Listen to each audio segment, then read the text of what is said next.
Hello, gang. It's 10 a.m. Thursday morning. I'm Jason Rohde. This is Canadian Culture Through Film for Champlain College students. How you doing, guys? Can't hear you. Can't hear me? Sound of the back. That's why I needed you, Donovan. No problem. All right, thanks for being here this morning. This is Canadian Culture Through Film. I'm Jason Rohde, coming to you live from Nomad in Montreal. And this for you lovely Champlain college students down in Burlington. I hope the day is as beautiful down there as it is. This is probably the most beautiful morning we've had yet this Montreal winter. It's just gorgeous. It's like there's a little bit of snow on everything. It's all frozen in place. It's like I didn't want to touch my car. It looks so good this morning. So today, what are we doing? I think this might be one of our best classes of the 15 we're having together. This is, we're going to be looking at animation and the influence of the National Film Board of Canada on animation all over the world. So I'm going to show you a bunch of great films from great filmmakers, like Norman McLaren is going to be our main one. And then there's also Arthur Lipsett, who's... It's going to be interesting. And also, yeah, we're going to look at a movie called Madame Tutli-Putli. Lovely film. And then I'm going to step out of the NFB just to show you one last film that, boy, it's called The Man Who Planted Trees. And I dare to say might be one of the best movies you ever see. So you can tell me if I'm right. But before all that, you know how... much I like to share my own films and experiences with you. Last week, in talking with you at the beginning of class, I mentioned a couple of my student films, and I wanted to share those with you. And then I think you're going to see how they not only relate to some of the things we've already been talking about, but they're also going to relate to some of the films we're going to see today. So this is Hurt, and it's shot on 16 millimeter reversal film. That means you don't have a negative. It's like whatever you shoot in your camera, that's what you're going to be editing with. So that's the kind of I guess of a film that you use when you can afford to make mistakes. This was done to the song Hurt from Nine Inch Nails at the time, and I actually got permission kind of in an informal manner to use this song, and it stars my 18-year-old self. I shot this in my dorm, and it was the first time I used film to, I did some exercises, but this was an actual film that I wrote and directed. As you can see as well, I don't know if you recognize me, but it stars myself. And when I looked at it again, I hadn't looked at this in a long time, but when I looked at it again for the class, it made me think how influential like Charlie Chaplin and Buster Keaton and those kinds of directors were on me. These are directors that also starred in their films, and kind of like even Leonardo DiCaprio or Tom Cruise do today. They're not necessarily directing, but or Bradley Cooper would be a better example. They kind of handle the whole production. It's like they're filmmakers first, and then they serve the production through acting and so on.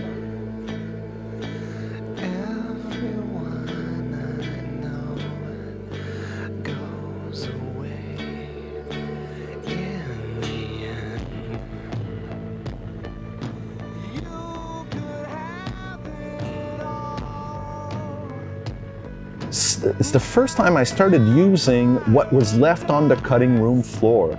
So you see there was a little skip in the image there, right? Now that little skip of a few frames, it ended up on the cutting room floor, and all these beautiful moments, like see these flashes of light, that's natural. That's when you stop recording the film slows down, so more light enters the camera or the lens and hits the screen, or rather the film. So that's the effect it creates. And because, again, this was shot on reversal film, every cut I made, you actually see it pop up, right? You see that like there's a little skip, and you can actually see the tape that I'm using on the last frame of every shot and on the first frame of every shot. And I like that effect. It's something that I really like, the same way I liked those lights popping into the lens that way. So it's something I started using. I started using it in the editing, really, because a lot of the clips, I didn't realize, a lot of the shots, I didn't realize I'd end up using this stuff. Now, this is time-lapse. And a time-lapse with a film camera, you do one frame at a time. You're sitting there with a timer and you wait a few, see that light popping in? I like that so much. It's a lovely effect. So you literally just have to wait like 10 seconds and then you take another frame. And once you have 24 of those, you end up with a second of time-lapse. You see that skipping? That's also very obviously natural. It's as it would go through the projector. Once you start putting too much tape, too many cuts, the projector has a hard time treating it, and so it does a skip like that. And now the story here is very basic. It's like basically my girlfriend gets killed while we're being mugged or something.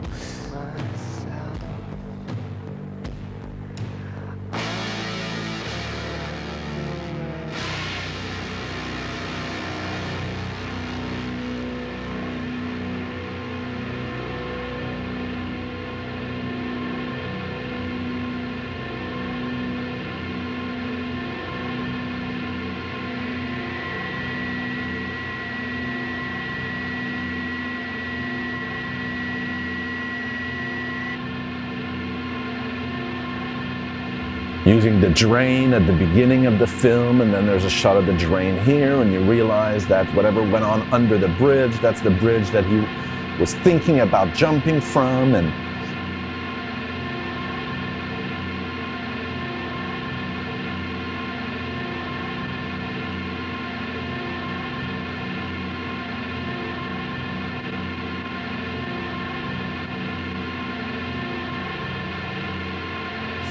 you see all that skipping. I see all those are these still frames that you can take with the camera.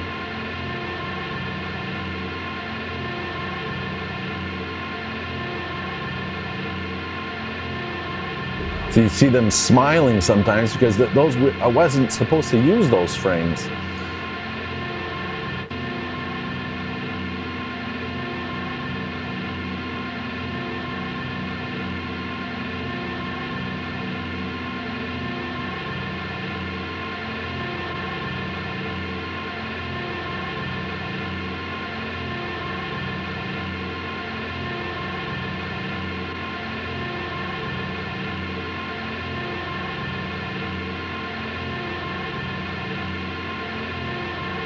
See that scratch that went onto my face there?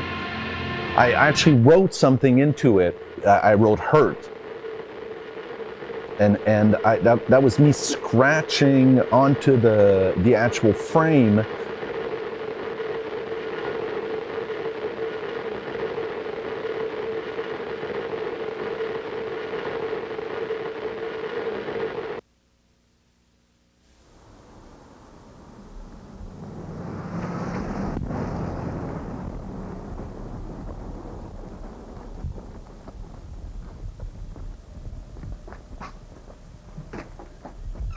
There you are. Cassandra, thank God. Look, I need you to take this. Wait. And I need you to hide it. What is or this? destroy it. Nick, wait a minute. What's wrong here? What is this? Crazy. Is this one of your movies? No, I just need you to watch the tape inside and tell me that I'm not crazy. Nick, Look, just chill out. What I is need going you. on? I have to go. Somebody's following me. I have to go. Wait a minute. Wait. Will you wait 1 second? second. Wait 1 second, Nick. Sandra, listen to me. I need you to go inside and I need you to lock the door behind you. But you won't tell me what's going on, Nick. You're the only one I've ever trusted with my work, okay? I just need you to try to make some sense of this, and I need you to go inside and I need you to lock the door.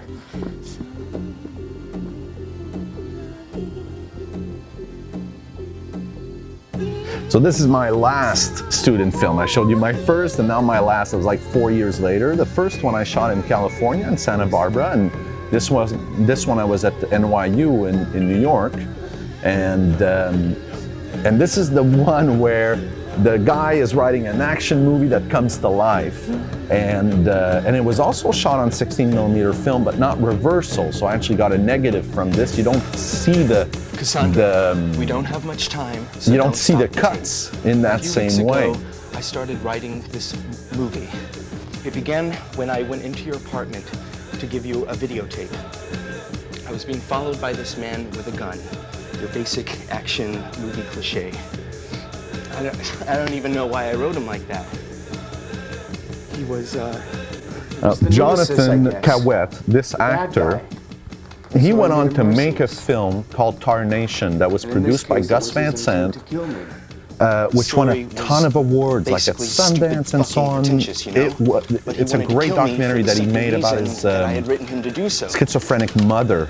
So it was really wild, like a few years later, to see that movie pop up for Jonathan. And that typewriter is a typewriter that I used to write that same movie and many other like student projects. It's the point when he actually found me. And it had this capacity you could type it in kind of like on a computer, and then at the end you could say print, and then it would type by itself the whole thing, so you could edit your text, you know? And so I actually used that effect in the film as if the movie keeps writing itself.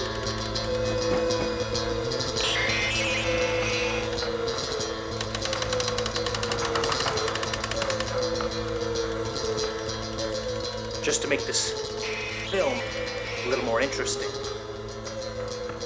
I'll let you run. Go on. Run!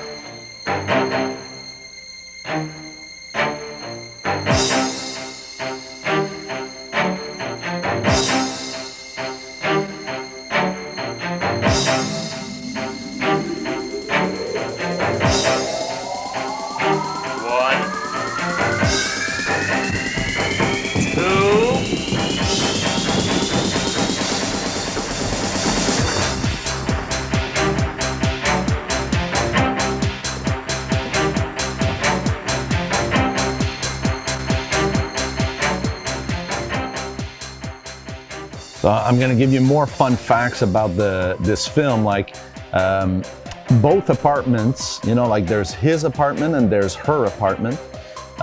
Both apartments are the same one. And the way that we changed the apartment is simply by making his blue and hers red. And just changing a couple of things like moving a plant and stuff. But that's the sort of thing you do when you're scrounging to make your movie. Now we underexpose too much here, of course, and when you're shooting film, that's not something you don't know what you're filming. You don't know what it's going to look like until you develop the film. Cassandra, I spent 2 nights hiding in the streets, trying to understand why I had given life to such an evil character. The only way that I figured could bring him back into fiction seemed to be to gain control over my story.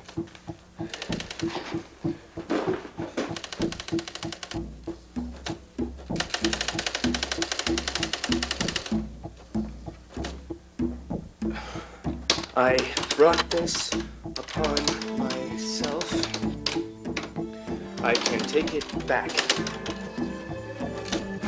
If I can transport back into the page, then not for the dialogue, but for every other shot that doesn't have like a sync sound, I use the same camera, that Bolex camera, which has been around since the Second World War. It's an incredible camera, and it's still, the one I have behind me still works.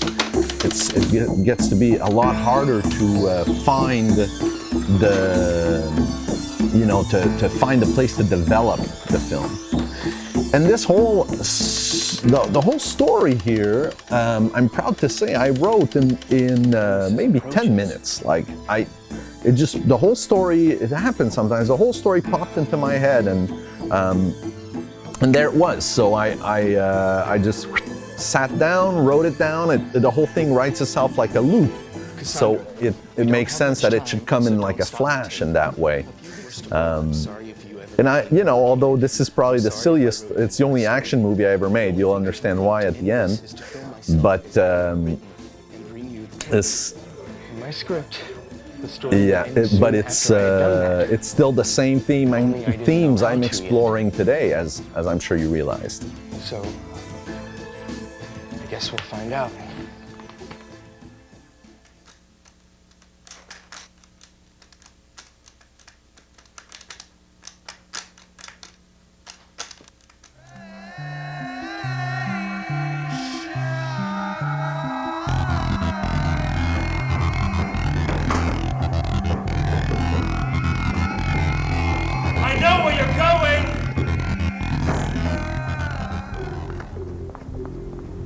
See, there's the same shot at the beginning of the movie.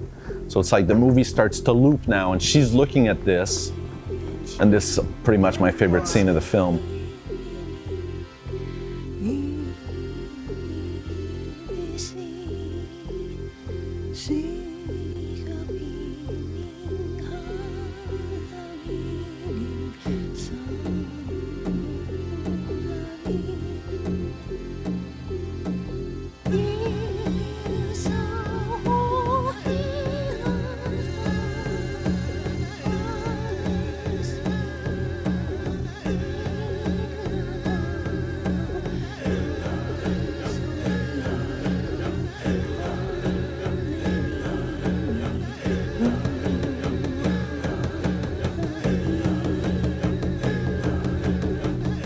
Told you to lock the door.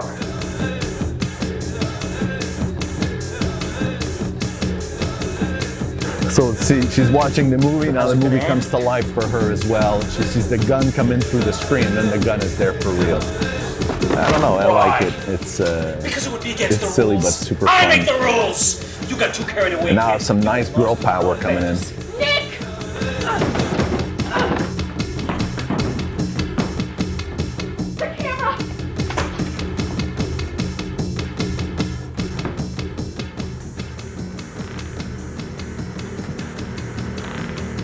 Sleep after this, knowing that with the next thing you write, at any moment I could pop back into your life. And with anything you write, you'll be afraid. I just don't make action movies.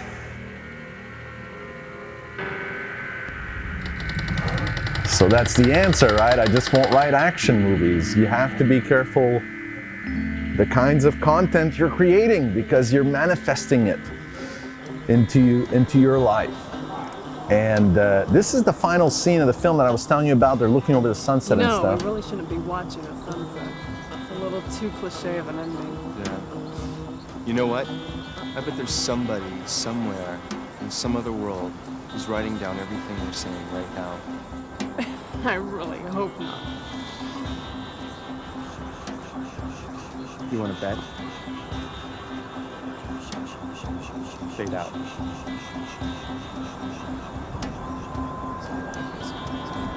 We just hit 100. Thank you very much. Cut.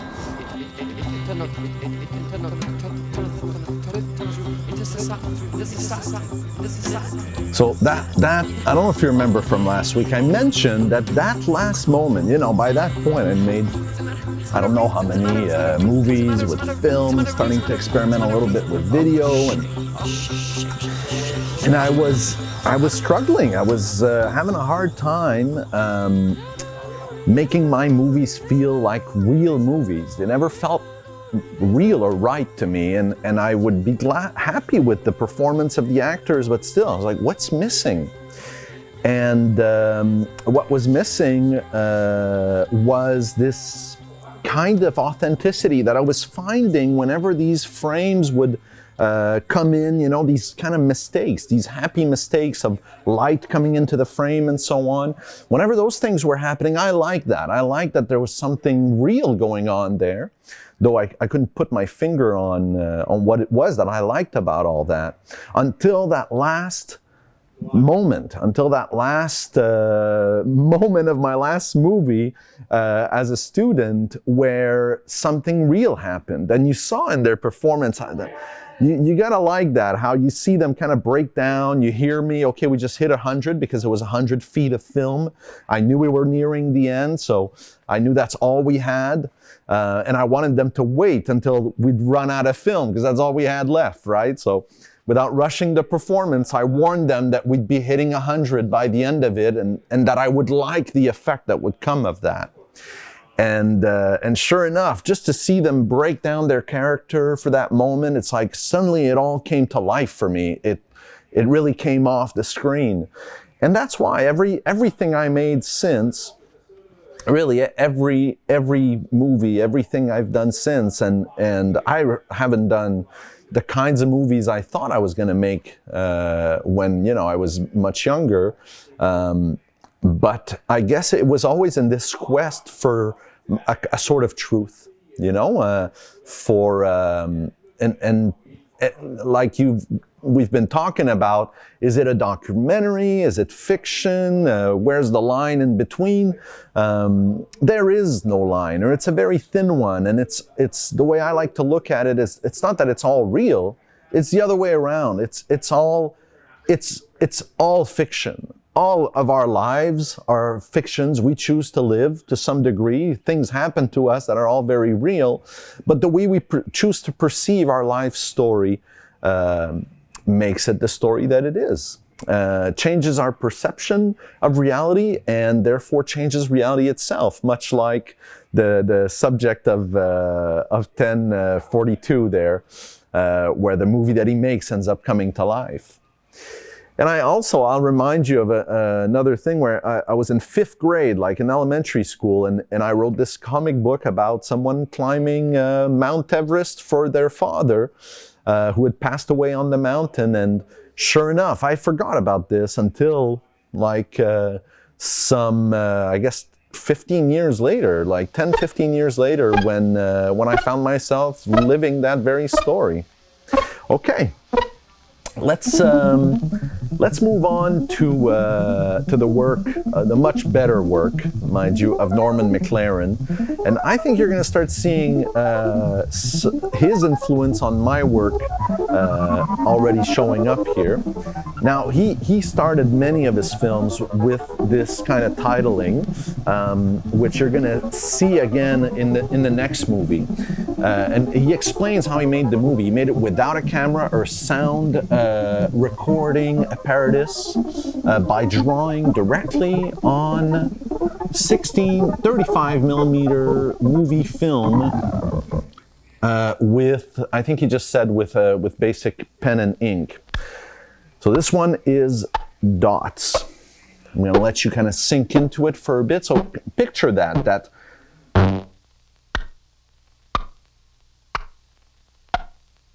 he painted directly onto the film, frame by frame, one after the other, adding these dots and playing with them and animating them in real time. Now, how did he also do that with the sound, right? Like, did he scratch the soundtrack? That's exactly right.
Now, this is another film he made where he's collaborating with someone. So how is he collaborating?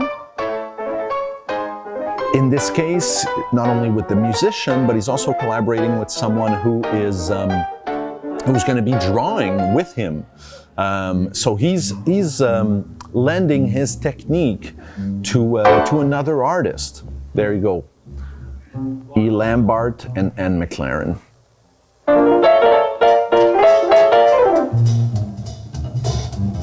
I don't know if you know the music of Oscar Peterson, but I just love how Norman McLaren uses it here. And his films, I started using as a VJ. I was telling you about VJing, which is you're using different video sources and you're mixing them together to the sound of music most of the time. So to electronic music, I would use McLaren's film, like back when I was, I guess, 22 years old, just starting Moment Factory and VJing. I would use his films and remix them with his own films, with some of my own films, things I had filmed, and so I was directly influenced as a VJ by Norman McLaren's work. So I look at these films, and many of them, especially these animation ones, I literally know frame by frame. I know intimately, almost as if they were my own. That's the feeling you get often when you're remixing or even editing someone else's material.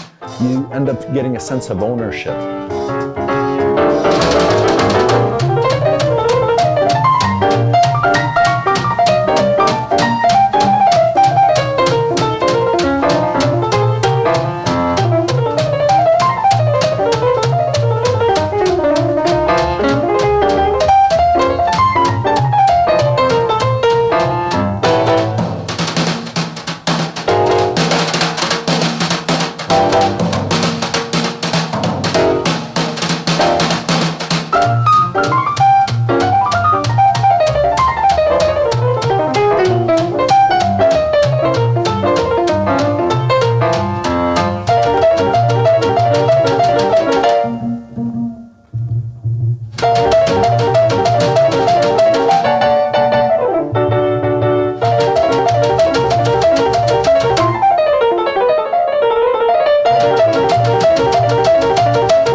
So, talking about influence again, are we only talking about influences in terms of techniques that he was using, of how he was making his movies?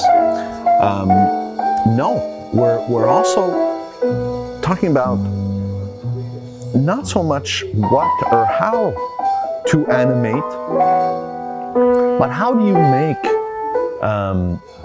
make images or visuals dance, essentially? How does that relationship between the image and sound work?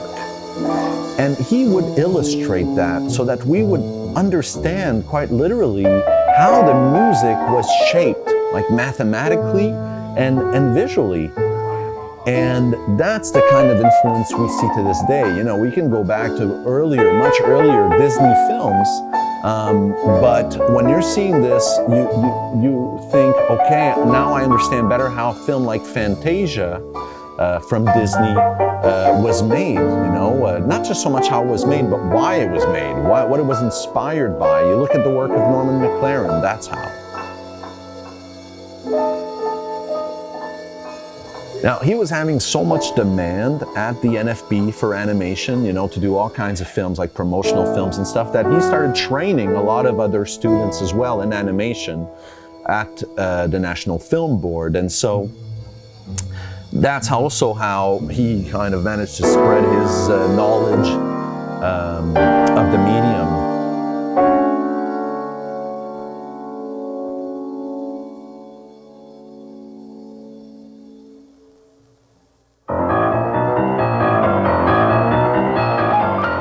Like the woman he made this with, Evelyn Lambert.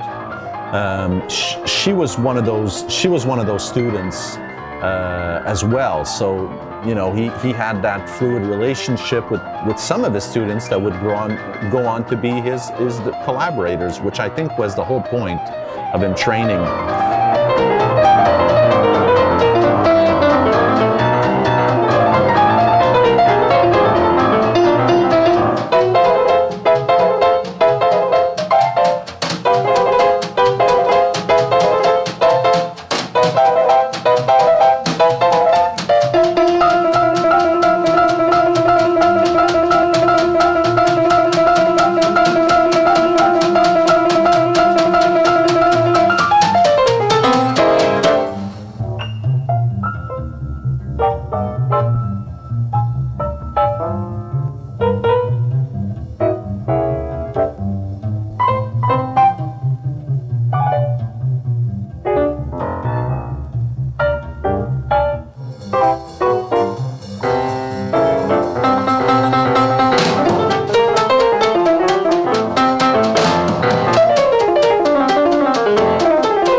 Okay, moving right on to the Oscar-winning short film called Neighbors by Norman McLaren as well.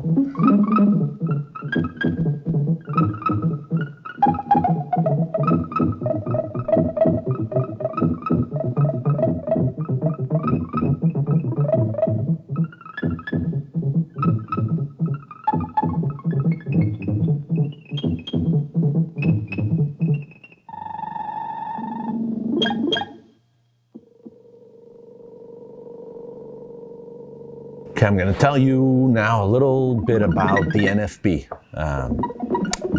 l'ONF that we call it, l'Office National du Film, so the National Film Board of Canada.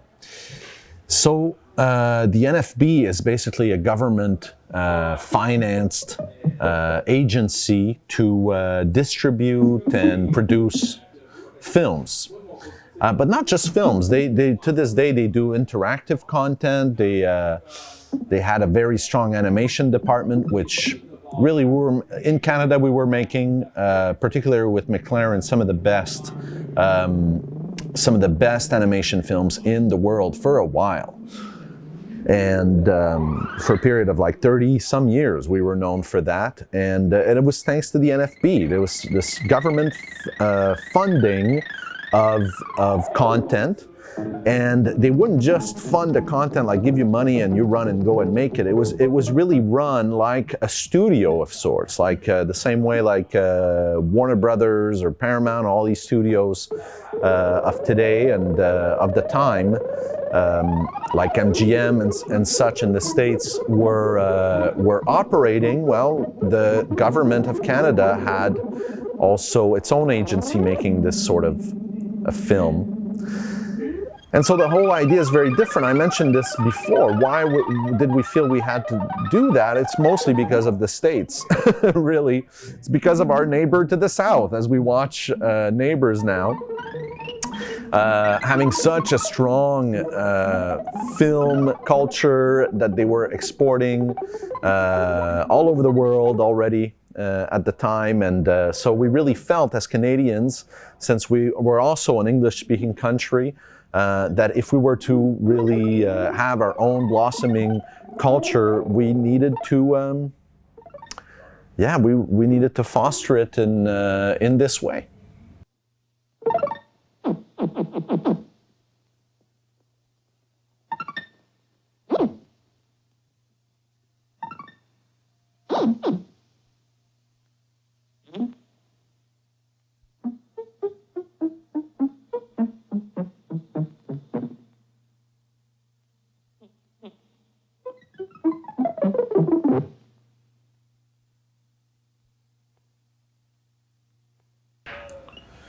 A little history here again.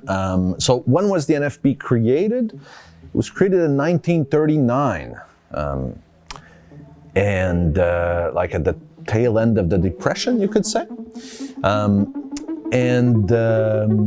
It was, the way they put it here, was that the NFB was to make and distribute films designed to help Canadians in all parts of Canada to understand the ways of living and the problems of Canadians in other parts.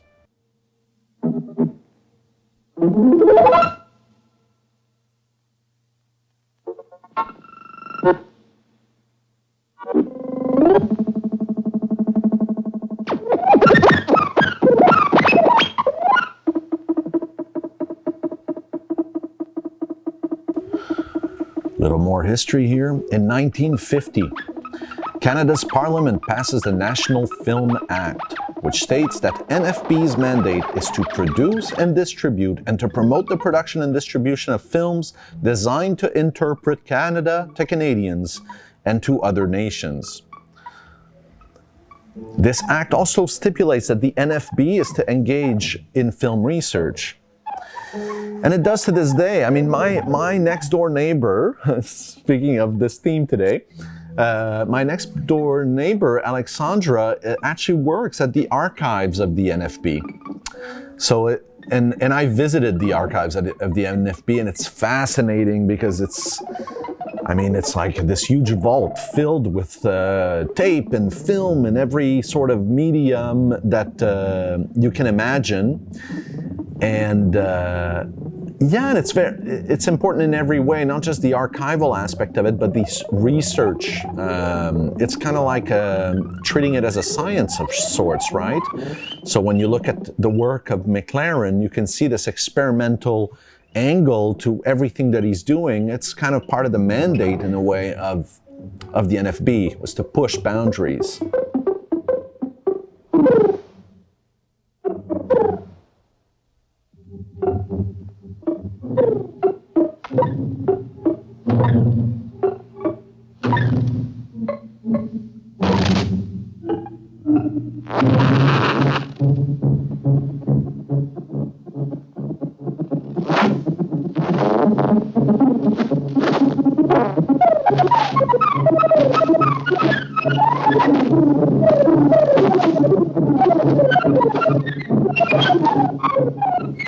So again, because this is government run, financed and so on, you can go see on nfb.ca. All of these films are available, not just the McLaren movies, but every movie NFB ever made. There's some 3,000 productions that you can see for free on the website.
So the message was simple enough. And I love this inclusive kind of, how he makes his credits in as many languages as he can. The National Film Board of Canada. This is one of my favorites.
Something interesting to Canadian culture, we're, I believe, the only country in the world that has two main languages, official languages, they say, being English and French. But the NFB was at first based in Ottawa, and 90% of its staff was Anglophone. And so even the French work that they were producing, whenever they would translate everything systematically to French, but everything made in French was still considered until like the 50s or so.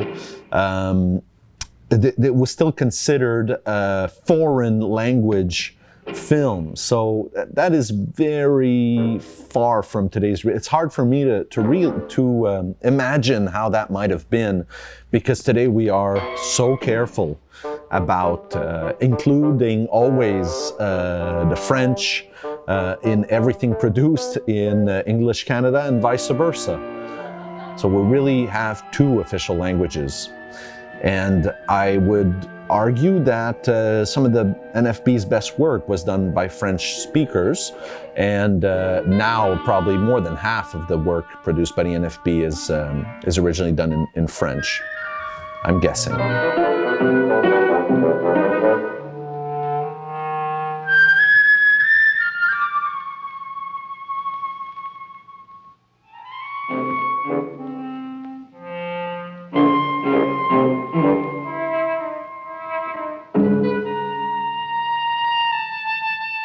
In the 50s as well, the NFB would have projectionists touring the country with their films. And when we talk about distributing the content as well, or the films, well, that's exactly, they would do that quite literally.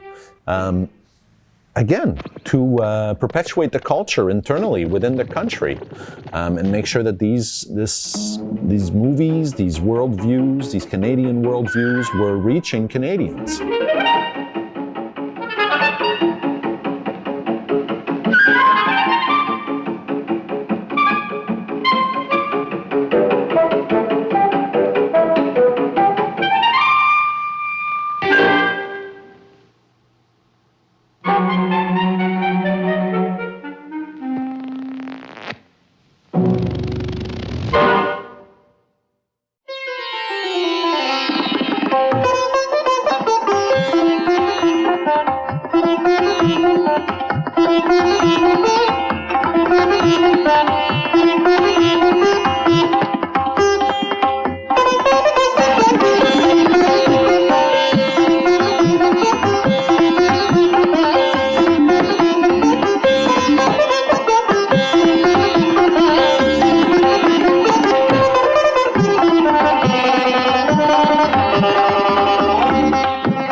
Now this film, Once Upon a Chair, is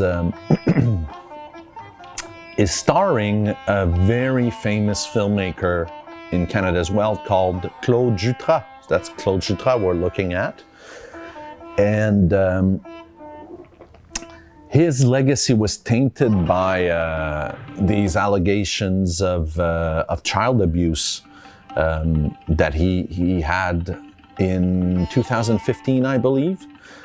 So, but until then, his films, not his films, but I mean the awards for best film, best Quebec film, I believe, was called the Jutras. So you'd have the Jutras Awards. So everything was named after this guy, and after those allegations came out, just before the Me Too movement, really. Yeah, that changed. Now I don't remember what they call it, but they definitely don't call it the Jutras.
This film was also nominated for an Academy Award for Best Short, but it did not win like Neighbors did. Neighbors was actually the best short film that year as per the Academy.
So quite sadly, in 1996, the budget for the NFB was cut by a considerable amount, I believe like 36% or something like that. So they had to let go of a lot of people. They also closed the soundstage and they privatized some of the departments. Despite this, they still are quite active, of course. In recent years, a lot of they've produced with a friend of mine who was leading that department called Hugh Sweeney, he's gone now, but they produced a lot of their interactive documentaries. So they're taking the documentary form and trying to basically upgrade it to the web, and again, just pushing boundaries with a new medium. And they've done very well with that, not just winning awards, but having an actual impact on policy and things like that from some of the films that they've made, and changing public opinion. And that's what it's all about, I guess.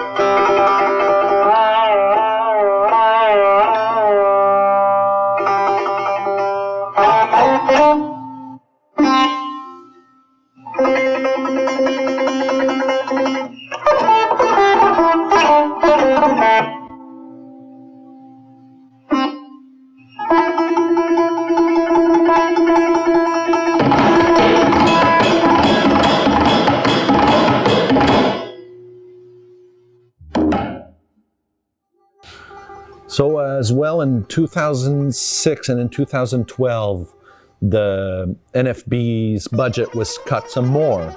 And this is in the same time we had a conservative government at the time, and the CBC, the Canadian Broadcasting Corporation, and Radio-Canada, which is the French version of that, their budgets were also cut radically. We have this beautiful building in Montreal. I just love that building in an hexagon shape, for those watching WandaVision still. So this huge high-rise, hexagon high-rise building was emptied. So suddenly, actually, you know, I showed you a scene with François Girard where we went and he did some radio interviews. That was in the CBC building. So since then, that whole building's been emptied. There's not much going on in there, and they're revamping it for new activities. Yeah, to me, there's something quite sad about that. I mean, I don't want to just criticize the decision to cut down budgets or cut departments altogether, because times do change, and I don't want to pretend to know better just because I love film and television, that we should just keep giving money to this to promote our culture. But it is sad, and it represents a lot of jobs, you know, a lot of creative people working. Like my uncle, for example, his name was Norman as well. Norbert, actually, his brother was Norman. Norbert Pickering was an editor for Radio-Canada, for the CBC. And one of the films that he edited is the last film we're going to be watching today. So yeah, a lot of people lost their jobs, you know, a lot of technicians and filmmakers, and funding in general went down from the NFB or Radio-Canada or the CBC. So the funding that, let's say as a filmmaker, I want to go make a movie for TV, I go to the CBC or to Radio-Canada, they now have a lot less money to give, so they're producing a lot less internally. Another side to that is they're acquiring more, but their overall budgets have just dropped so radically. This is Norman McLaren in person here. This is called the opening speech.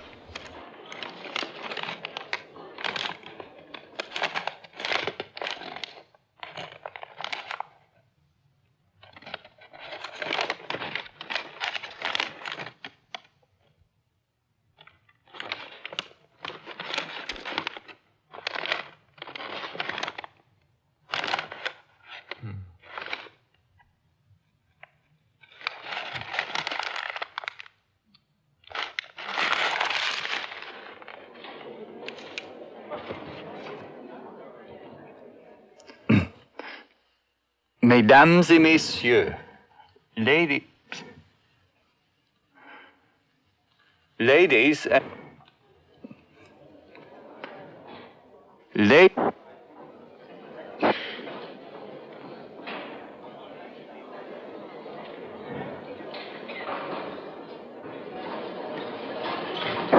and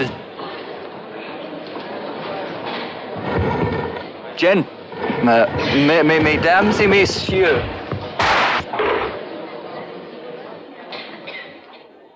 mesdames et messieurs, ladies.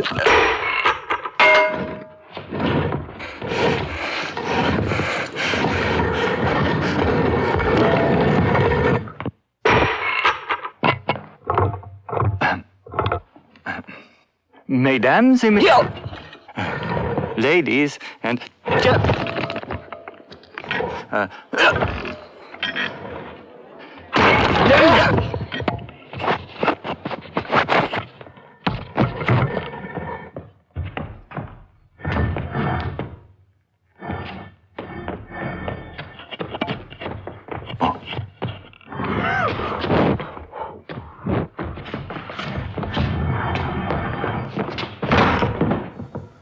This film was made in 1960, and I've put them all in chronological order of production. So everything we've seen thus far was all done before 1960. Mesdames et messieurs. Mesdames et messieurs. Mesdames et messieurs. Ladies and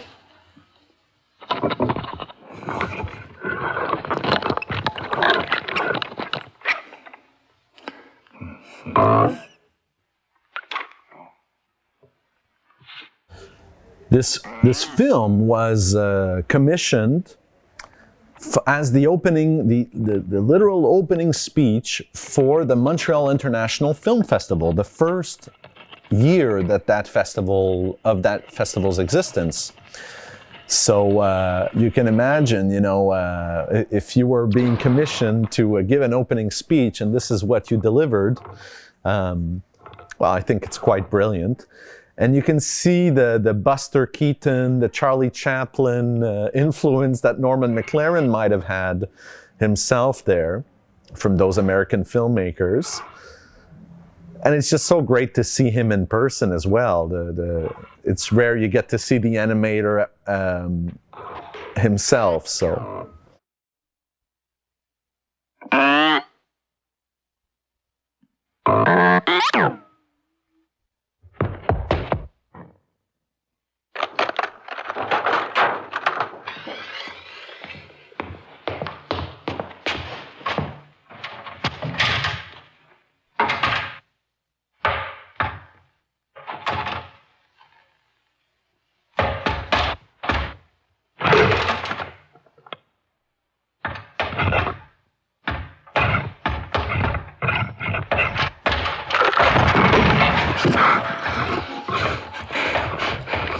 ladies and gentlemen, mesdames et messieurs, ladies and gentlemen. Whoa!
See, Arthur Lipsett, I don't know if you caught that, but the editor of this film was Arthur Lipsett, whose work is just amazing.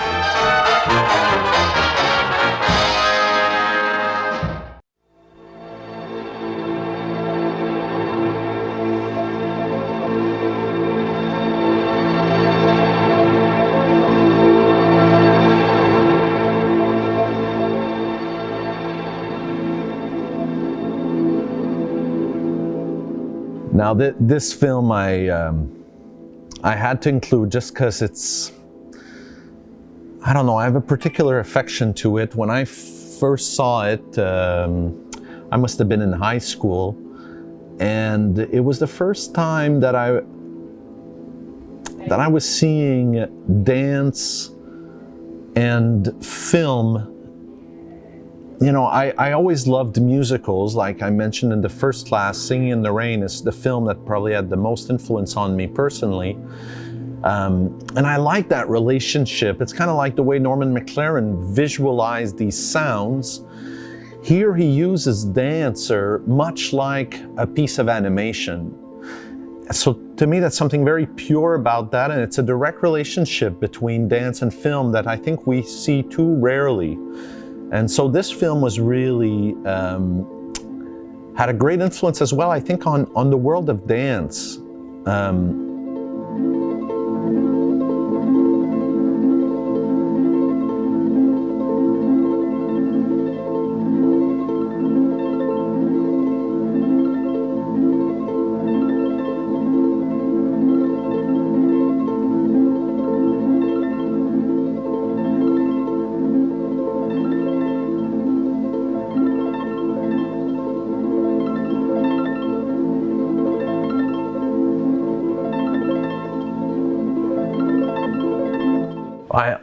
I want to remind you that the film we were looking at last week, Atar Najouat, I don't know if you recall, but that they were looking for financing to make that film, some $1.6 or $9 million, and $1.96 million, and they couldn't find it. They couldn't get it from the Téléfilm Canada, which is the first source. They're the ones that have the most money to give to. They're the government agency that has the most money to give to Canadian productions, and they wouldn't finance them. So it's the NFB that finally ended up producing the film, or financing it at least.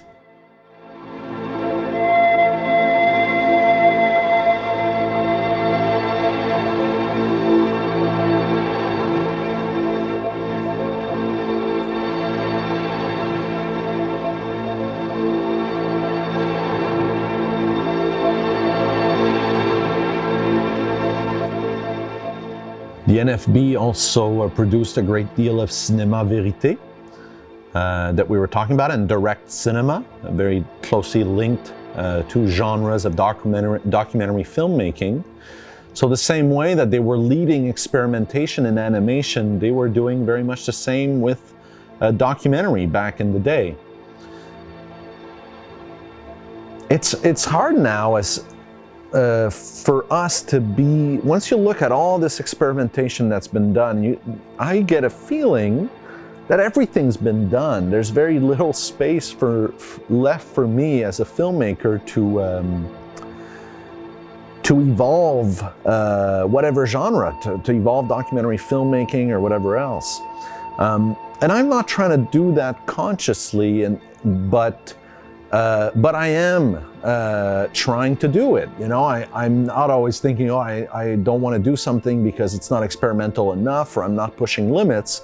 I just want to do something because I want to try it. It's just my personal desire for expression, and a general curiosity as well. Like we were talking about live documentary, how it's something that I was really developing like back in as early as 2014. Why was I doing that? I was curious. I'm curious about the film language and where it can take us. And where it can take my life, right? So I like to experiment for those personal reasons. And when having been a VJ, at the beginning of my career in my early 20s, throughout my 20s really, films like these, where visual experimentation and exploration is at the forefront, really inspired me. When I see something like that, it's like there's all these other things I want to try from it. Like just the thing that's coming to mind now, it's how do you take this very same concept and add color to it, or add another layer to it altogether. Here they're layering within it themselves, right? So there's a level of simplicity in these explorations that are helping pioneer the language. If McLaren was trying to do too much at once, like overlaying these images, this sort of images over a film like Neighbors, for example, you start losing the point. And not just the actual pioneering of that medium, but even the point of what you're trying to say with the film itself. So simplicity is key in McLaren's work, and it's something that I look at my own films and I find that sometimes that's what they suffer from. They lack a level of simplicity. I overcomplicated certain things. So as I become older, I try to strip away at any of those things that are not necessary in the film. Like in Voices of Freedom, a big question I was asking myself as I was editing that, or even before making it, is, should I include myself in the film? Like, should you be following Jason's perspective throughout all of this, so that there's a story, there's a through line, you understand what the character is going through, But I chose not to do that. Maybe it's to my detriment, or to the detriment of the film. I don't know, but I think it's best, to strip away as much as you want, as you can, to let what you really want come to the surface. In this case, it's really stripped down, and that's the real beauty of this particular film, of Pas de deux. Two-step, I think you would translate this to.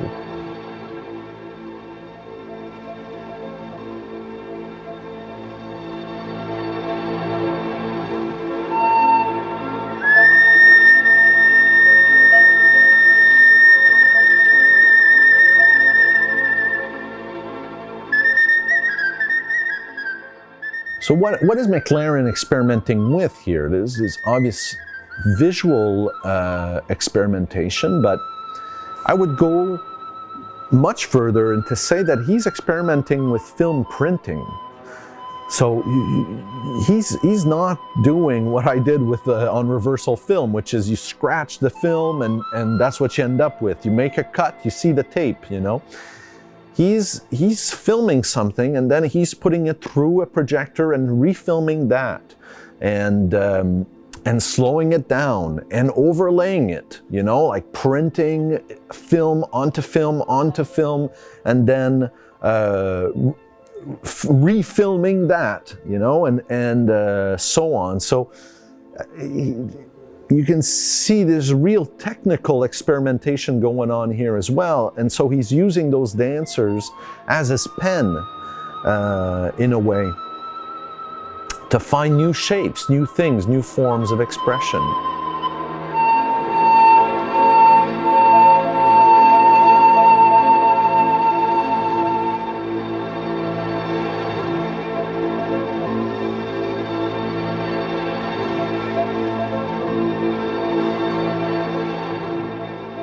So speaking again about experimentation, that's a lot of the NFB's role was to develop new forms of not so much storytelling, but new forms of storytelling through film in all ways.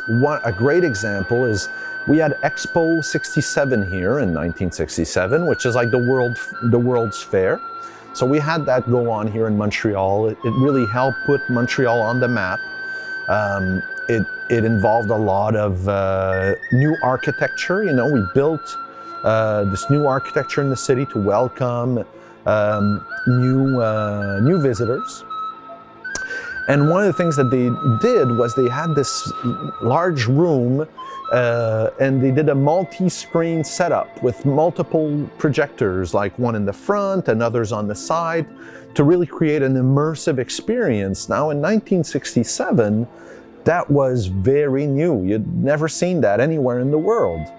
And the NFB was involved in that particular project. I haven't seen any of the films that were made for Expo 67, but I've seen still pictures, and they just blew my mind. Like one example is you see a doctor on the main screen, and then on the ground, this is all huge, on the ground you're seeing a baby being born, and on the sides you had the audience standing and looking down at the baby projected onto the ground, this sort of thing. Really wild imagery. And Expo 67 and this multi-screen experience, this is the genesis of IMAX cinema. So IMAX, I don't know if you know this, but IMAX is actually a Canadian company, and it's a technology that was developed in Canada. So, and today, I mean, a lot of films are shot not exclusively on IMAX, but for certain shots, for where that format really lends itself. The format is not just wider, but it's also taller. It's like more square image that is just bigger overall. They've brought an IMAX camera up to the summit of Everest. But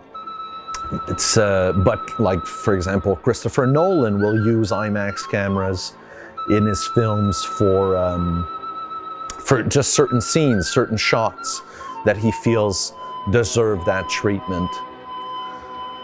And so you have Canada to thank for that, and the NFB particularly.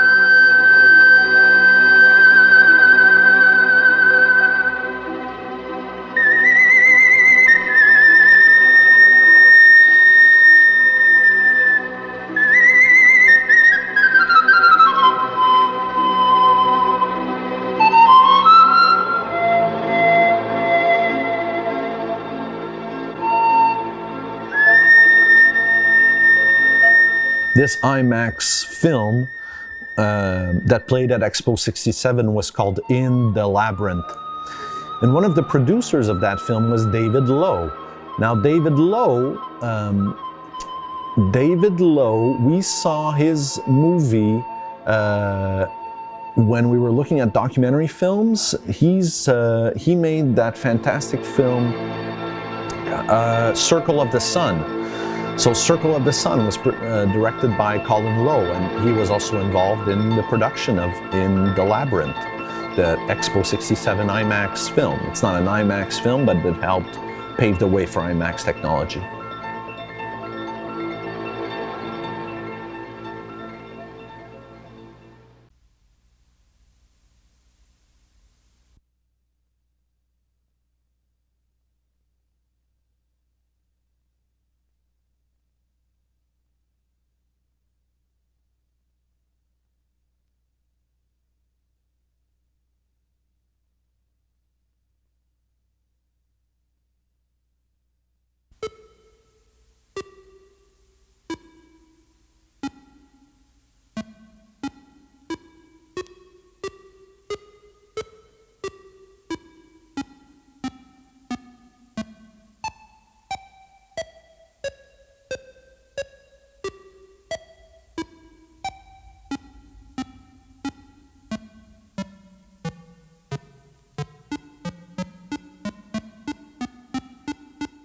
We are watching a film called Synchromy. I believe this is the last of the McLaren movies I wanted to show you today, but I wanted to include it because this film was made in 1971. It's a visual music film like many of his other films, utilizing what he calls graphical sound.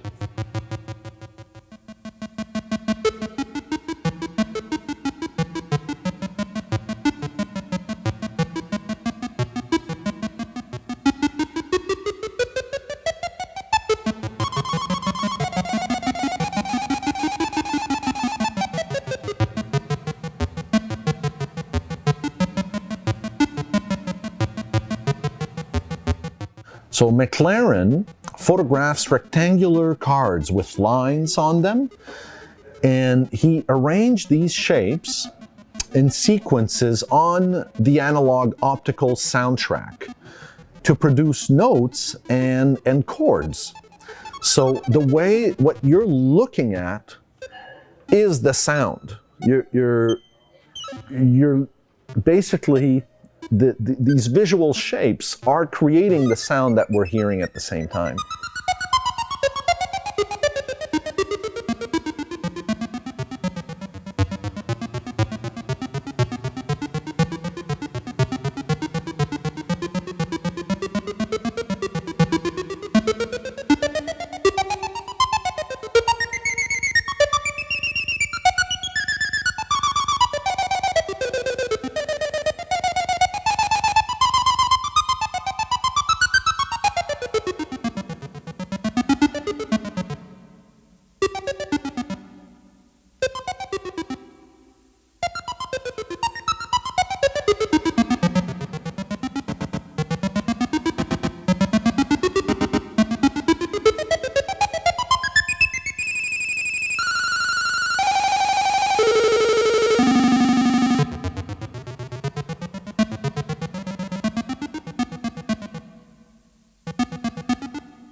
To me, McLaren is really, he's a filmmaker, he's an animator, he's a visual artist, he's a composer as well, right? You could also say that he's a choreographer, not so much for the workout, for the previous film, Pas de deux, a two-step, but for the choreography of these rectangles. So you see how how dance and how all these different forms of art are melding together. And that's why I think they call it the seventh art, film being the seventh art, because it brings all of the art forms together, from literature to theater and acting, to music and so on, dance. I'd have to look up to make sure I'm not missing any, but you get the idea.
There's one new form of filmmaking that I forgot to mention that the NFB is also at the forefront of right now, is virtual reality.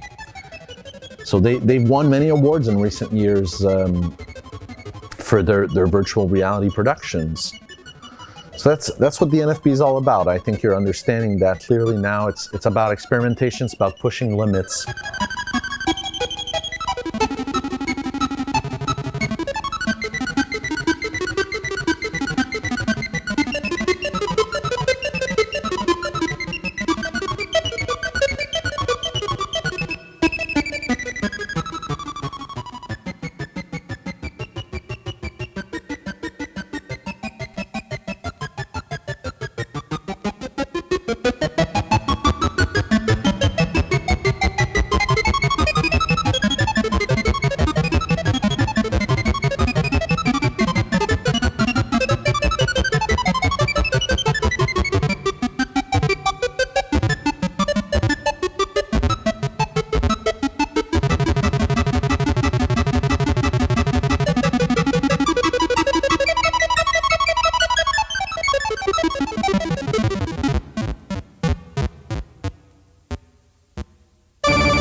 moving on now to the work of Arthur Lipsett.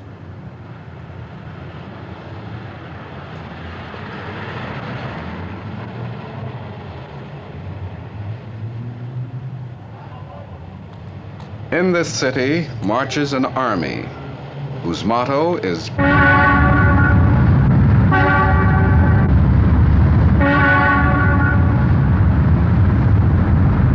We're living in a very competitive world today as compared to 30 or 40 years ago. His films can be, you could consider them animation just because he's using still frames and I guess some animation techniques. But it really goes beyond animation, but I still felt it was important to include him. People who have made no attempt to educate themselves live in a kind of dissolving phantasmagoria of a world. That is, they completely forget what happened last Tuesday. A politician can promise them anything, and they will not remember later what he has promised. And in the game, it's really nice to look at. For me, I like football better than everything. Baseball or hockey or skiing, I prefer football.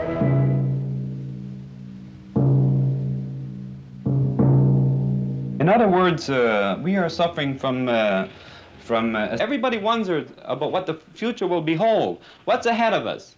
But if you feel well, you know inevitably whatever's going to happen, you feel well anyway.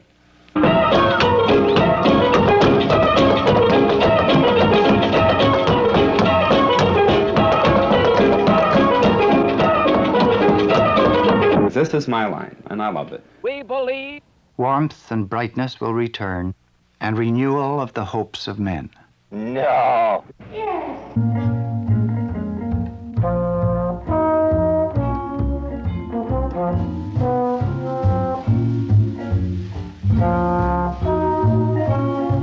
All right, take it easy there, fella. Hey, you know, I know exactly what's going to happen.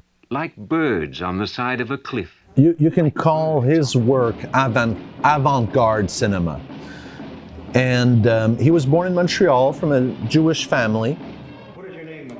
And the poor man suffered from mental illness. And he ended up killing himself at the age of 50 years old in 1986. And he was an immense influence on many other filmmakers. One of them, a notable one, is you might have heard of Stanley Kubrick. So Stanley Kubrick, when he considered Arthur Lipsett's work, his films, some of the best films ever. And he even wanted to hire Arthur Lipsett to edit the trailer for Dr. Strangelove. And if you see that trailer today, you will understand how it was influenced from Lipsett. Kubrick ended up editing that trailer himself because Arthur Lipsett didn't want to do it. 60% of people under the $500,000 a year bracket buys. It's good to know that there's a sense of cohesion and purpose on this. A girl who makes $30 a week buys. Millionaires buy.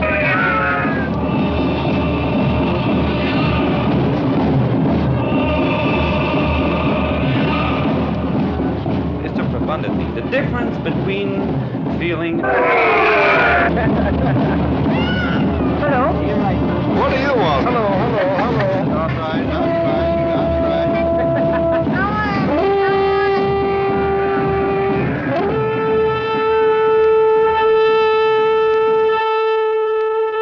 What is the meaning of life?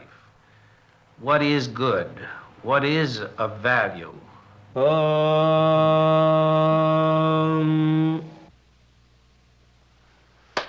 Bravo, very nice, very nice. Bravo, very nice, very nice. What do you intend to be? His real passion was sound. He would collect sound bites and create these collages, these sound collages. And a friend of his, while he was working as an editor at the NFB, suggested that he take the same approach with images and mix it all together. And this resulted in the movie we're watching right now. called Very Nice, Very Nice.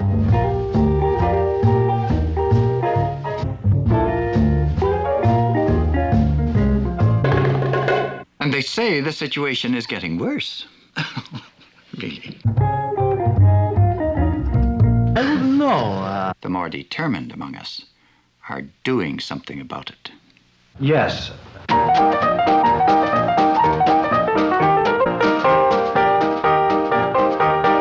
Pardon? This film was nominated for Best Short Film at the Oscars as well.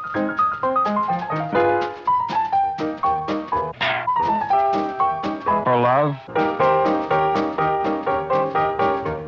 I think I know now.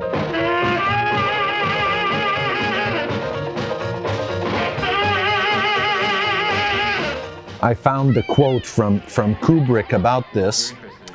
So here it goes. Stanley Kubrick was one of Lipsett's fans, writing him to say that the film was the most imaginative and brilliant uses of the movie screen and soundtrack that I have ever seen. So that says a lot, I think. Warmth and brightness will return, and renewal of the hopes of men.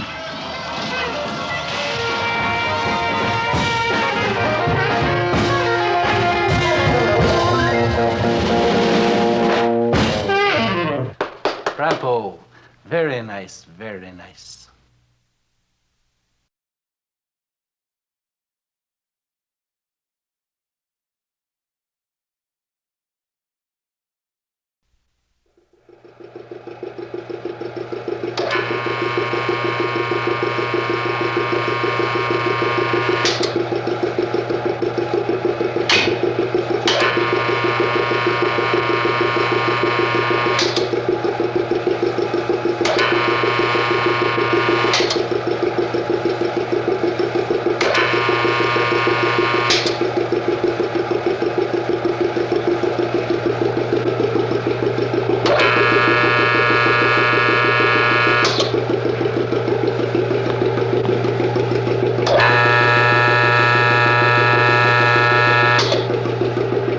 Perception of thyself, the knowledge of him who created thee. You notice the brilliant editing here, okay? We see a dead body, inanimate, if you will. Then you see this robot that's an inanimate object, like a man playing a robot. Then you see an actual robot moving. And so it's all this association.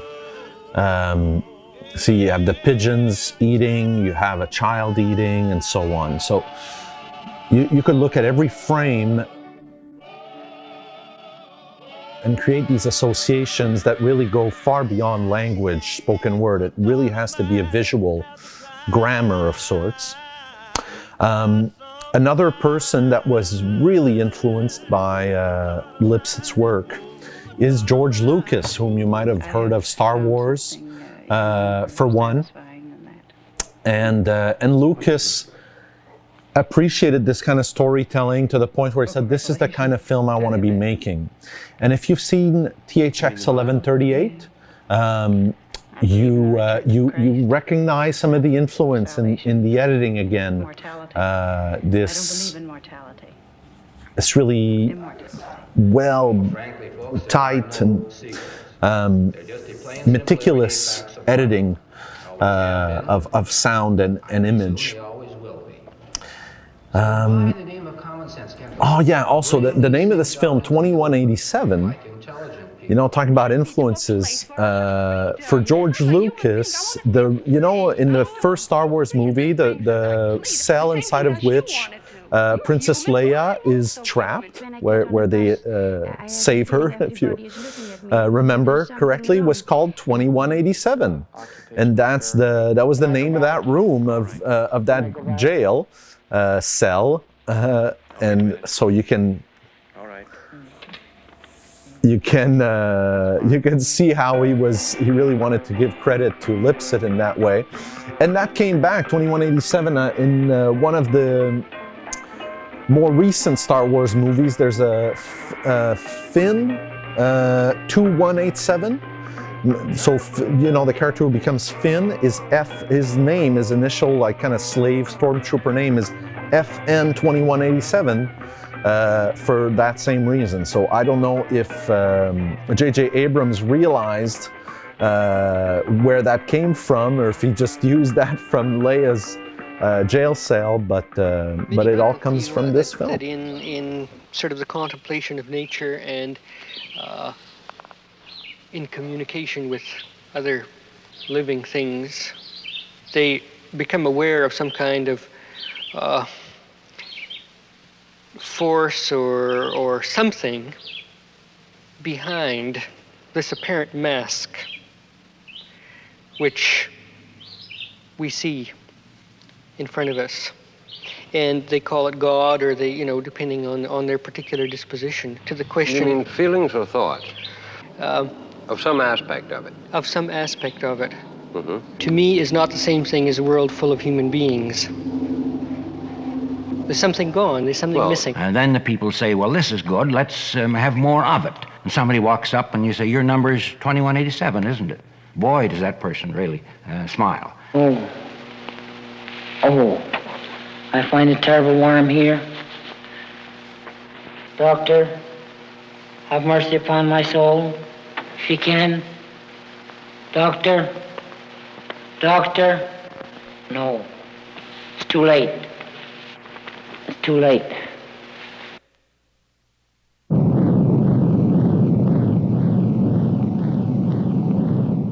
Even the Force, you know what, from Star Wars, apparently that sentence, the Force, came from this film, from one of the sentences in this film.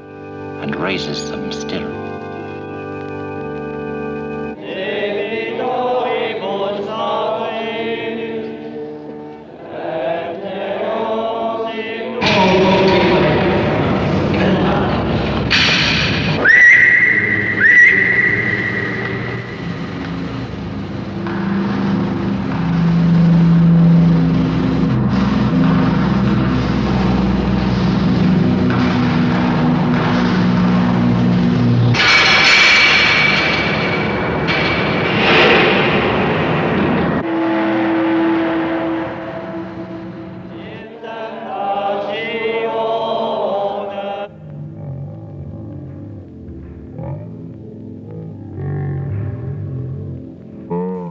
We have this music video award here in the Prism prizes for most innovative music video. They call it the Lipsett Award in honor of Arthur Lipsett. So his influence is everywhere. He's one of these kind of almost forgotten filmmakers whose work influenced so many others. Beliefs. Repeat. And God.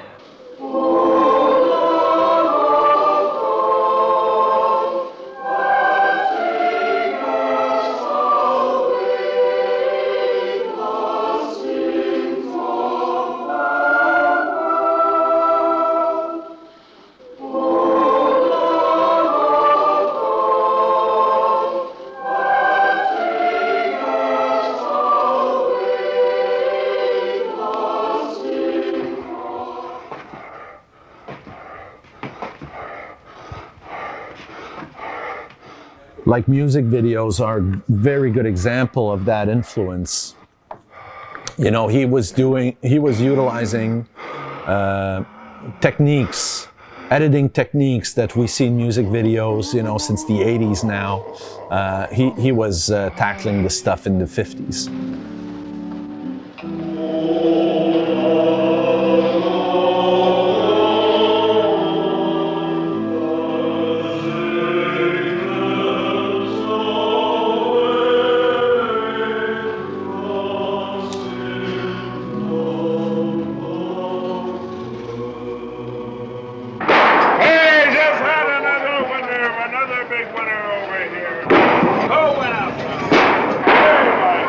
Get over there. Hey, one,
somebody walks up and you say, your number's 2187, isn't it? Boy, does that person really smile.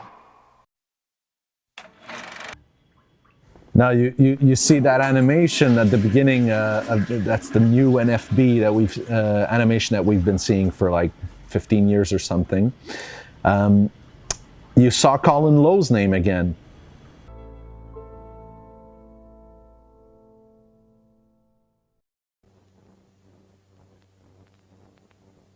Okay, we're moving on now to L'homme qui plantait des arbres.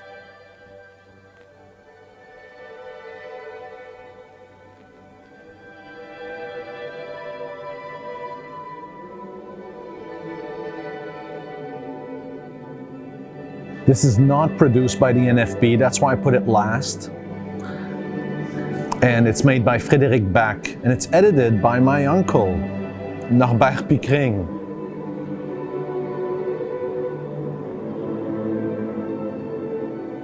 Many years ago, I set out on a walking tour, high in the Alps, a region quite unknown to travelers, where ancient mountains thrust down into Provence. The trek began on barren moors, 12 or 1,300 meters above sea level, through land that was bleak and monotonous. Nothing grew there but wild lavender. My route led across the region at its widest point, and after hiking for 3 days, I found myself in a wasteland, desolate beyond description. I made camp near the remains of an abandoned village. The day before, my water supply had run out and I had to find some. The cluster of houses, although they were in ruins, reminding me of an old wasp's nest, made me think that once there must have been a fountain, or perhaps a well.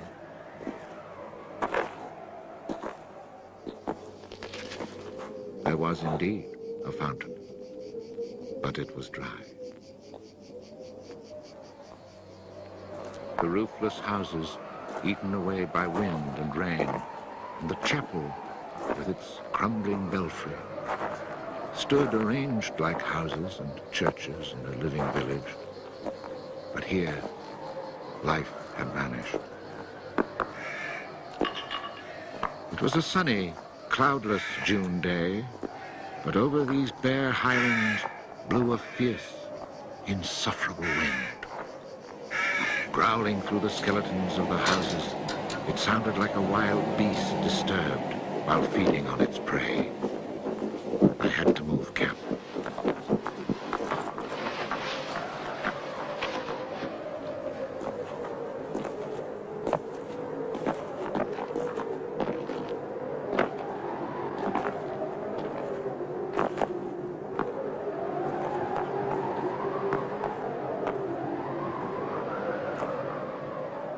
After 5 hours of walking, I still had found no water, and I could see nothing that gave me hope of finding any. Everywhere, I came upon the same drought, the same coarse weeds.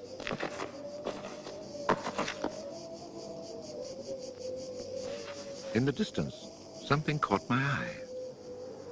A thin, dark shape that I took for a tree stump. But just in case, I walked towards it.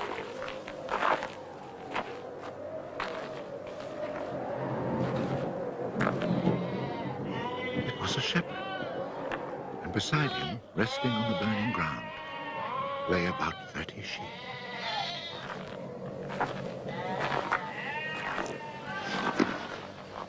He let me drink from his gourd, and presently, he led me to his sheepfold in a hollow in the plain. He drew water. Excellent water it was, too. From a very deep, natural well over which he had rigged a simple windlass.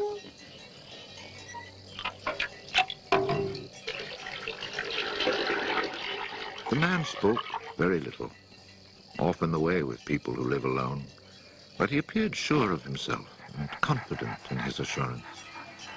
It all seemed somehow strange in this barren land. He lived not in a hut, but in a real house, a stone house, whose walls clearly showed how his own labor had repaired the ruin it had once been. Its roof was solid and strong, and the wind on its tiles sounded like the sea upon the seashore. Inside, it was neat and tidy, dishes washed, floor swept, shotgun oiled. His soup simmered over the fire. And I noticed that he was freshly shaved, that all his buttons were firmly sewed on, and that his clothes were darned with that meticulous care which makes the mend invisible. He shared his soup with me.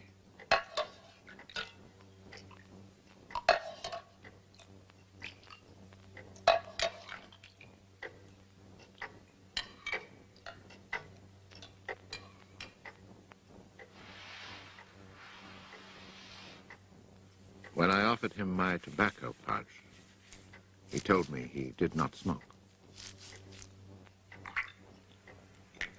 The dog, silent like his master, was friendly without fawning.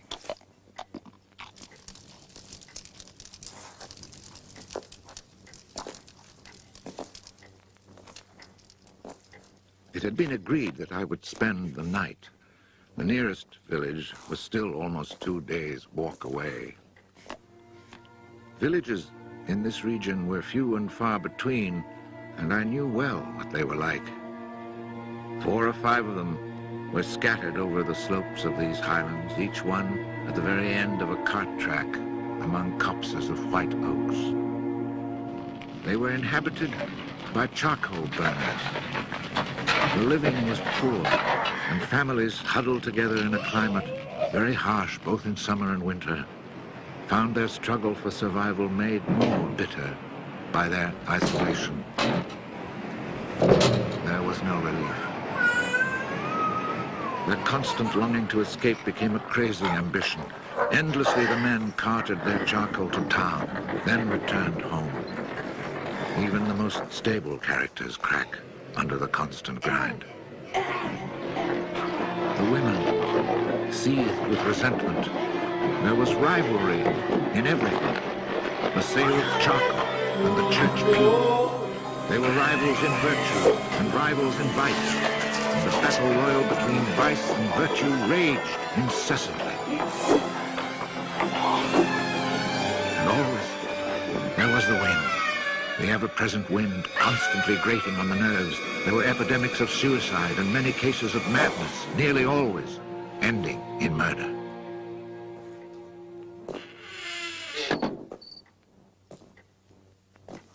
The shepherd, who did not smoke, went to fetch a little sack, and onto the table he emptied a pile of acorns. He began to examine them very carefully, one by one, separating the good from the bad. I sat, smoking my pipe. I offered to help, but he told me it was his work, and indeed, seeing how very carefully he carried out his task, I did not insist. That was the only time we spoke. When he had set aside enough acorns, he divided them into piles of 10. As he did this, he discarded the smaller ones, or those that were cracked, for now he was examining them very, very closely. When finally there lay before him 100 perfect acorns, he stopped, and we went to our beds. Being with this man brought a great sense of peace.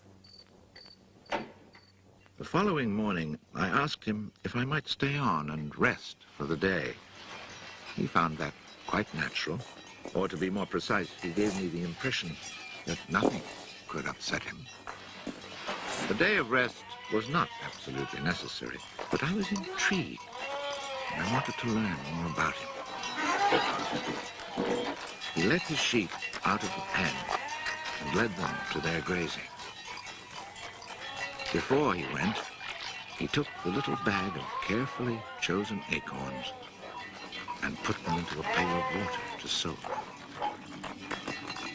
I noticed But for a walking staff, he carried an iron rod as thick as my thumb and about as high as my shoulder.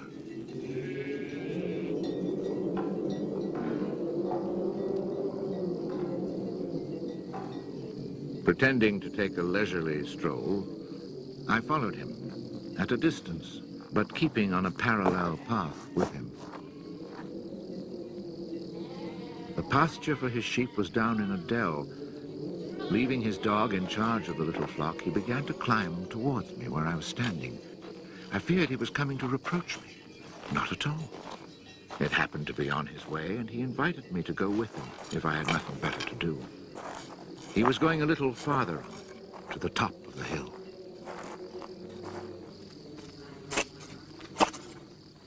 When we reached his destination, he began to drive his iron staff into the ground. He made a hole, dropped in an acorn, and filled in the hole.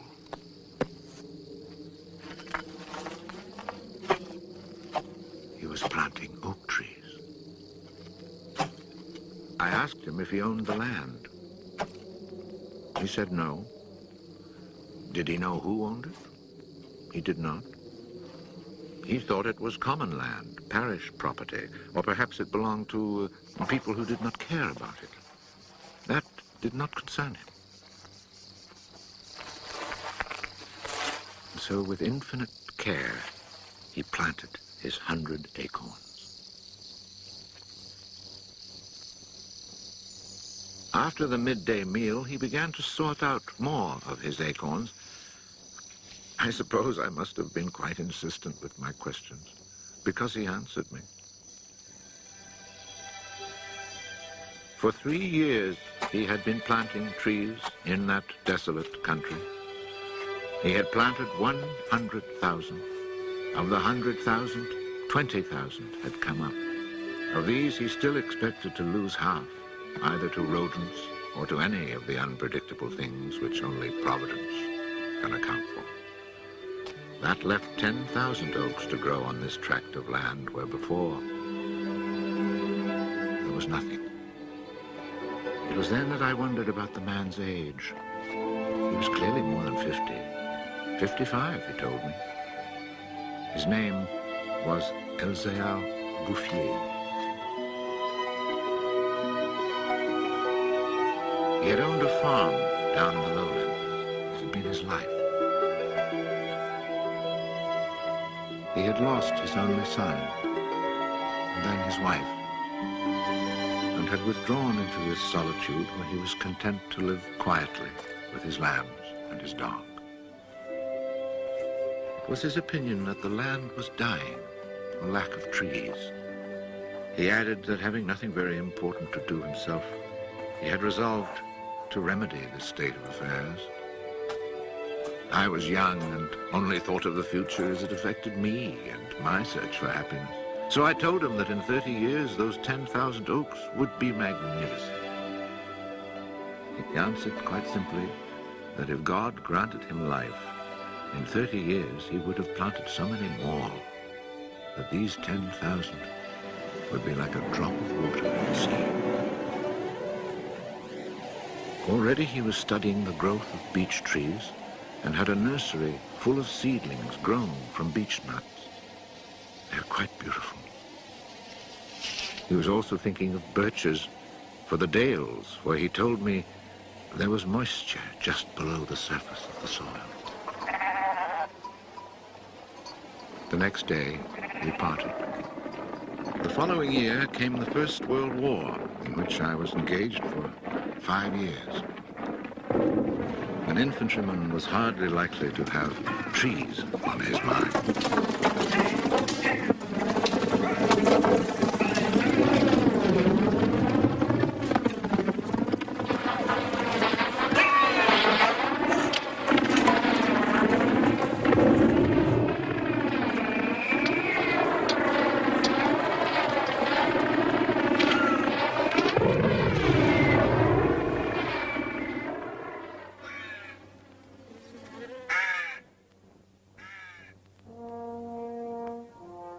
After demobilization, I found myself the possessor of a small gratuity, and a great desire to breathe pure air. This was my only thought when I set off once more on the road to the barren land. The country had not changed. However, in the distance, beyond the deserted village, I noticed a sort of grayish mist that lay on the hilltops like a carpet. The shepherd who planted trees had been in my mind since the day before. 10,000 oak trees, I thought to myself, really need a lot of space. I had seen so many people die in those 5 years, it was easy to imagine that Elzéar Bouffier, too, was dead, especially since at 20, we think of men of 50 as ancient with nothing left to do but die.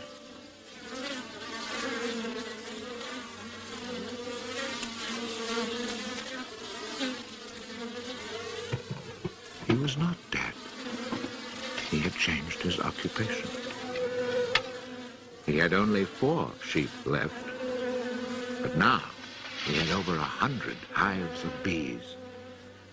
He had given up sheep because they threatened his young trees. The war had not disturbed him, and he had calmly continued his planting. The oaks of 1910 were now 10 years old and taller than either of us. It was such an impressive sight, I was struck dumb. And as he never said a word, we spent the whole day in silence, walking through his forest. It was in 3 sections and measured 11 kilometers long and 3 kilometers at its widest.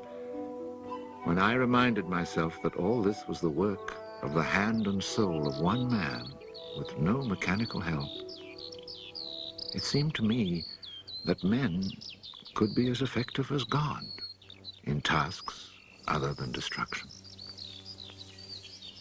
He had followed his dream, and beech trees as high as my shoulder, stretching as far as the eye could see, were witness to it. The oaks were strong and past being at the mercy of rodents. As for Providence, she would have needed a cyclone to destroy this creation of man. He showed me handsome groves of 5-year-old birches planted in 1915, the year I was fighting at the Battle of Verdun. He had set them out in all the hollows where he guessed, and rightly, there was moisture near the surface. They were like young children, tender yet firm and confident. And creation, it seemed, had just followed in a natural sequence. He hadn't worried about it. Resolutely, he had gone about his simple task. On the way down through the village, I saw streams flowing with water, which in living memory had always been dry. This was truly the most impressive effect of creation's natural cycle that I'd ever seen. Long ago, these brooks had been full of water. Among the miserable villages I mentioned before, some were built on sites of ancient Roman villages, and archaeologists digging in the ruins had found fish hooks, whereas in the 20th century, cisterns were needed to ensure even a modest supply of water. The wind had scattered seeds too, and as the water reappeared, so did willow trees, reeds, meadows, gardens, flowers, and a reason for living. But the change had come about so gradually, and that it was simply taken for granted. Of course, hunters who climbed these heights in search of hares and wild boar had noticed the sudden appearance of little trees, but had put it down to some caprice of nature. That is why no one had meddled with the work of the shepherd. If they had suspected it was man's work, they would have interfered. But who would even think of him? Who in the villages or among the authorities could ever have imagined such constant, magnificent generosity?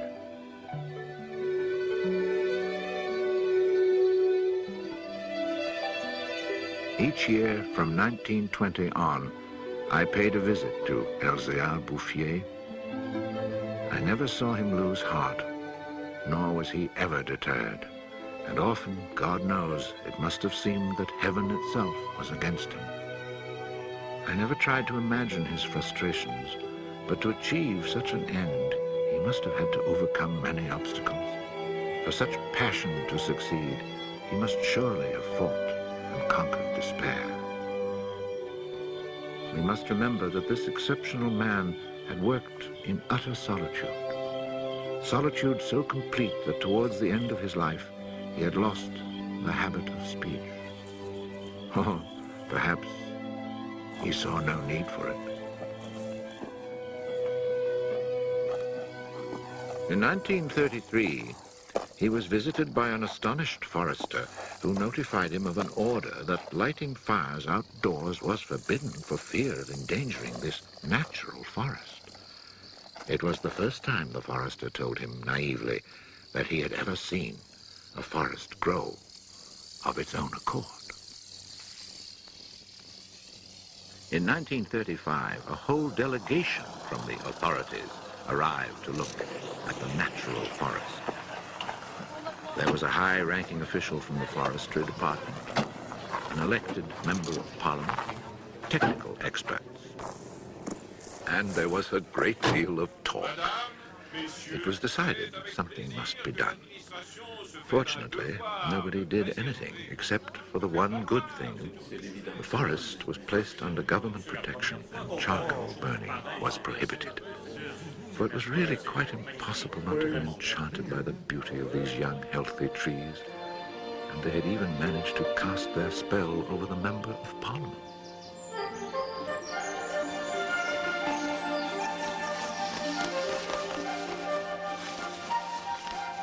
One of the senior foresters in the delegation was a friend of mine, and I explained the mystery to him.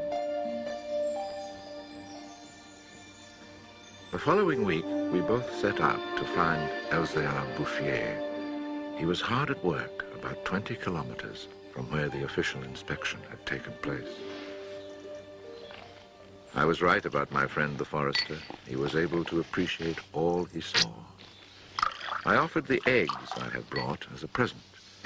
We all shared our lunch and spent several hours in silent contemplation of the landscape. The slopes we had climbed on our way up were covered with tall trees 4 times our own height. I remembered how it had looked in 1913, desolate, but quiet, regular work, brisk mountain air, the simple life, and above all, peace of mind, had endowed this old man with almost awe-inspiring health. He was one of God's athletes. I wondered how many more hectares he would cover with trees. Before we took our leave, my friend made one small suggestion about the kinds of tree which seemed to suit the soil here. He did not press the point, for the simple reason, he told me afterwards, that this man knows more about it than I do. The idea must have been turning over in his mind, for after we had walked for an hour, he added, he knows more about it than anyone else in the world. He's found a perfect way to be happy. Thanks to this forester, not only the forest, but the happiness of Elzéar Bouffier were protected. The only serious danger to his work occurred during the Second World War. Cars being powered by wood-burning generators. There was never enough wood. So cutting was begun among the oaks of 1910, but they were so far from transportation routes that the whole enterprise proved financially unsound. It was abandoned.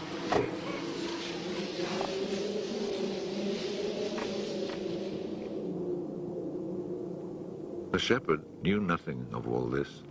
He was 30 kilometers away, quietly going about his business, ignoring the War of '39 just as he had ignored it in 1914. I saw Elzéar Bouffier for the last time in June 1945. He was then 87. Again I had set out on the road to those barren moors. But now, in spite of the dislocation left behind by the war, there was a bus which ran from the Durance Valley up into the mountains. I decided it must be because of this relatively speedy means of transport that I could not recognize the places where my walks used to lead me. It took the name of a village to reassure me that I really was in that region that had once been desolate and abandoned.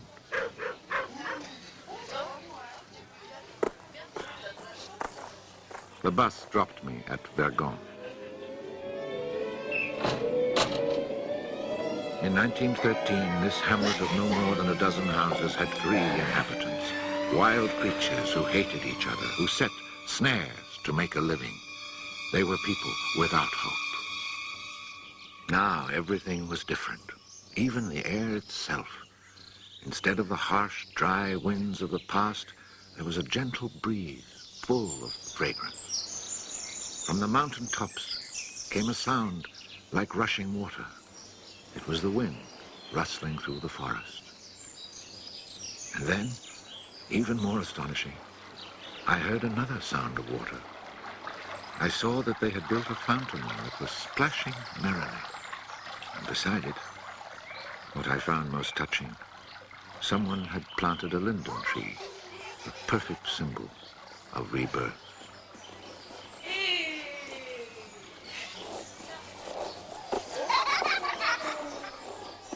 Moreover, Vergon showed signs of the kind of labor that only hope can inspire. So hope had been restored. Ruins had been cleared and crumbling walls torn down. The new houses, freshly rough-cast, stood in kitchen gardens where flowers and vegetables grew in orderly confusion. Roses and cabbages, snapdragons and leeks, celery and anemones. It had become a place where one would want to live. From this point, I continued on foot. The war had not been over long enough for life to reach full bloom, but Lazarus had emerged from the tomb. On the lower slopes of the mountain, I could see small fields of young barley and rye, and down in the narrow valleys, the meadows were green.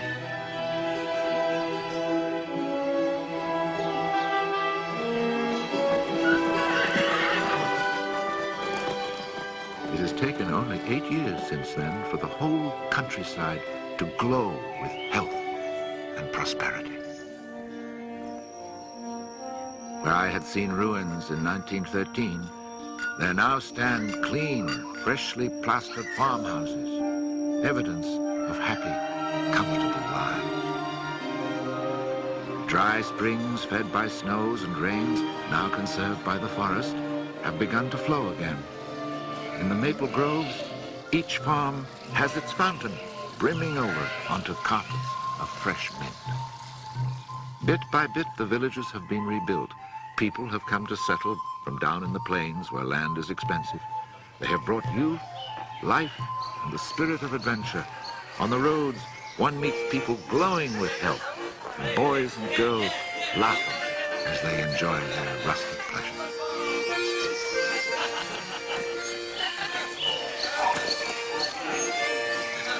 Counting those who lived here before, quite changed by their life in gentle surroundings, and including the newcomers, more than 10,000 people owe their happiness to Elzéar Bouffier. When I think that one man, one body, and one spirit was enough to turn a desert into the land of Canaan, I find after all that a man's destiny can be truly wonderful. But when I consider the passionate determination, the unfailing generosity of spirit it took to achieve this end, I'm filled with admiration for this old, unlearned peasant who was able to complete a task worthy of God. Elzéar Bouffier died peacefully in Banon in 1947.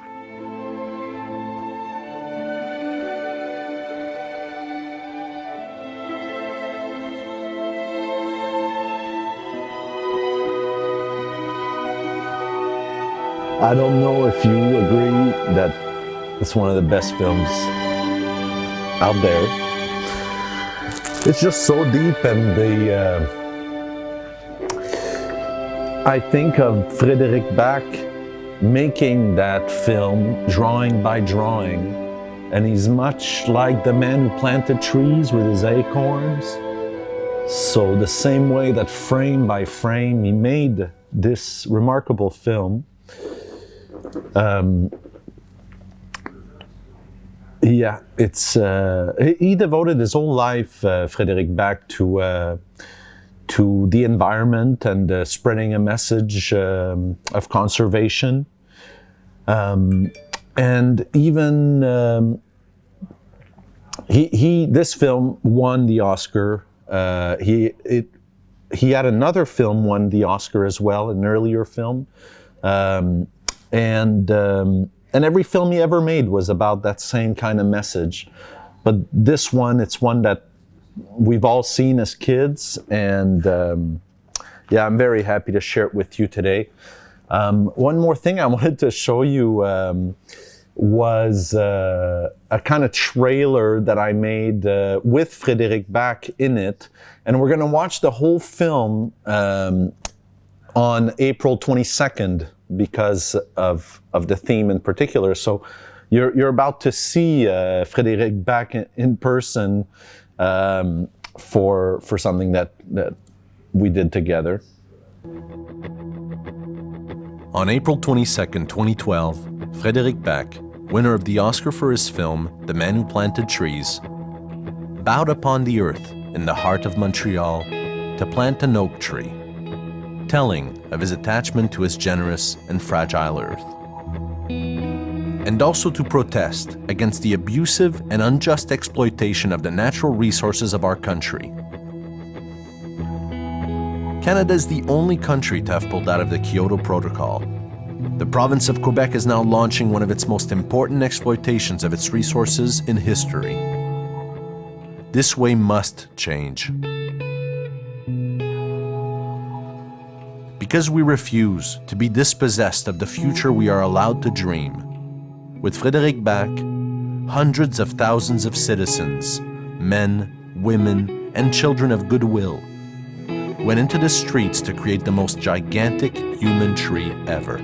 A way to tell their governments and to the rest of the world the importance they give to the struggle against climatic change in a just, sustainable, sensible, intelligent, and democratic use of our natural resources, and that are part of the common good, for the continuation of the world and to liberate the future.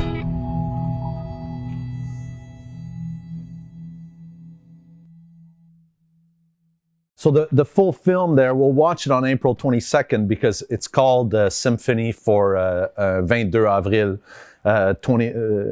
Symphony for 22nd of April.